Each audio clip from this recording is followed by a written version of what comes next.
போராட்டம்னு சொல்றாங்க. சண்முக சுந்தரா அவரு கூட்டிட்டு வந்துட்டாருங்க. நம்ம நண்பர் ராஜகோபால் இங்கே கூட்டிட்டு வந்துட்டாரு. இவரை பார்த்துட்டு ஆஸ்பத்திரிக்கு போயிடலான்ட்டு. ஆமா, ஒருத்தர் போராட்டம் பண்ணி ஆஸ்பத்திரிக்கு போற அளவுக்கு பண்றதுக்கு நாம என்னைய தப்பு பண்ணி போட்டோம்?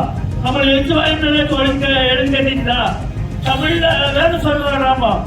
தமிழ்ல வல்லுநர்கள் தான் எல்லாம் தமிழ வளத்தோடு இருக்கிறாங்க.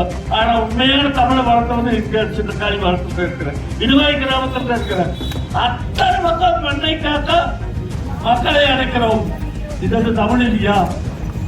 ஏன் இந்த மாதிரி கூட்டம் இந்த வெயில்ல வந்து இவ்வளவு பொங்கல் முன்னையை தான் காத்துட்டு இருக்கிறாங்க? அதனால இந்த கூட்டத்தின் வாயிலாக அவங்களுக்கு நான் சொல்லிக்கிறதுன்னா, ஆளுங்கட்சி தரப்பு பேச வேண்டாம்னு சொல்றாங்க. இந்த ஆறு பேசுறது அப்புறம் இந்த நார்தான் பேசுறது. இப்ப குப்பை பண்றாங்க, நார் பேசுறது ஆளுங்கட்சி தான் பண்ணுது. அவையோட வன்மையை கண்டிக்கிறாங்க. நிறைய இதெல்லாம் குடிச்சு படிச்சாங்க. அப்புறம் படிச்சதையுமே ஒழுக்கமா படிக்க தெரியாத மாதிரி முதலமைச்சர் தான் நம்மளுக்கு இருக்கிறாரு.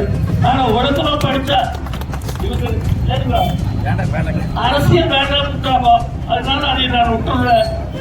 ஆனா இந்த சிறப்பான கூட்டத்தை ஏற்பாடு செய்து இந்த வெயிலையுமே இந்த அளவுக்கு கூட்டம் சேர்ந்திருக்கிறவங்க அத்தனை பேருக்கு நன்றி கலந்த வணக்கத்தை மீண்டும் தெரிவித்து